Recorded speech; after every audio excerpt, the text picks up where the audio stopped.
In a kingdom of myth and steel where birthright ruled and kings were made by the sword, one man rose not by blood, but by fire. He was born a slave, the legend says, with flames dancing around his head. Yet he rose to power not through war or conquest, but through reform, remaking the very bones of Rome's society. But in a world built on tradition and vengeance, giving power to the many would come at a price. This is the story of Servius Tullius, the sixth king of Rome, the first reformer, and the ruler who tried to tame the wolf of Roman ambition. Servius Tullius's origins are cloaked in legend and scandal. According to Roman law, he was born into slavery in the royal household of Tarquinius Priscus, but he was no ordinary child. One night, as he slept, a miraculous event unfolded. Flames were seen encircling his head without burning him. Queen Tanaquil, wife of Tarquinius, took it as a divine omen. This boy, she said, was marked by the gods. When King Tarquinius was assassinated by rivals, Tanaquil concealed his death and placed Servius at the helm, presenting him as regent until the Senate could confirm him as king. By the time they realized what had happened, Servius had already seized power, not with a sword, but with statecraft. For the first time, Rome had a king who was not born of royal blood nor of noble lineage. Servius was the ultimate outsider, and yet he would become the architect of Roman society. Servius understood power, but unlike his predecessors, he didn't rely solely on the military or noble class to hold it. He turned to numbers.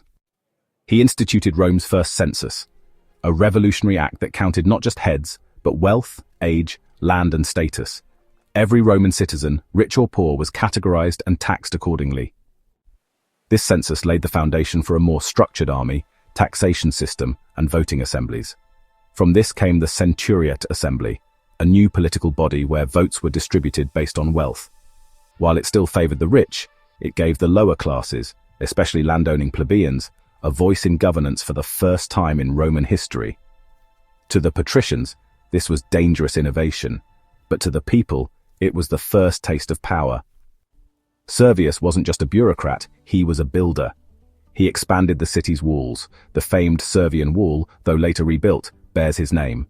He integrated Rome's 7 hills into a single fortified city, uniting the urban core and drawing surrounding communities into the Roman fold. He also reorganized the city into tribes, not based on kinship or noble blood, but geography. Each tribe became a unit of civic and military organization, yet another blow to old aristocratic dominance. Through these reforms, Servius was not just making Rome larger, he was making it Roman. Citizenship became less about blood and more about belonging to a structure, a system, an identity. But every brick he laid threatened the old order.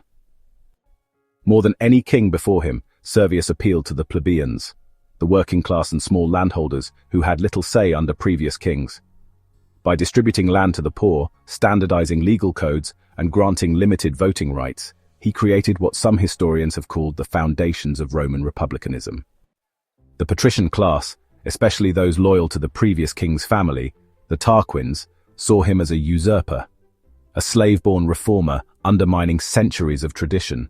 His reliance on popular support made him seem less like a monarch and more like a populist. Rome was not ready. At the heart of Servius's downfall was his daughter Tullia and her ambitious husband, Lucius Tarquinius Superbus, the son of the slain Tarquinius Priscus. Tullia, in one of the most chilling tales of Roman history, conspired with her husband to overthrow her father. Together they plotted the return of the Tarquin dynasty and the end of Servius. According to Livy, Tarquin stormed the Senate with armed guards, declared himself king, and hurled the aged Servius down the steps of the Curia. Bleeding and humiliated, Servius tried to flee, but he was murdered in the street, on the orders of his own daughter. Tullia then drove her chariot over her father's corpse, her wheels soaked in his blood. Rome would never forget the street of crime, named for that vile act. Servius Tullius was dead, but his ideas endured. His census system, tribal organization, and centuriate assembly remained integral to Rome's political fabric for centuries. He had turned Rome from a city of warriors into a structured state. Though never officially deified, later generations viewed Servius with reverence, especially during the Republic, when plebeian leaders invoked his memory as proof that even a man born in chains could build a kingdom. He was the king who tried to give Rome a soul, only to be destroyed by those who feared its awakening. Born in fire, crowned in reform, and betrayed in blood, Servius Tullius was the king who dared to reshape Rome, not for the few, but for the many. And in doing so, he became the first casualty of Rome's eternal war between tradition and change. He built a city that would last 1,000 years, but paid for it with his life. Was he a visionary, or a doomed idealist? You decide. If you found this story compelling, like and subscribe for more deep dives into Rome's legendary past. Comment below.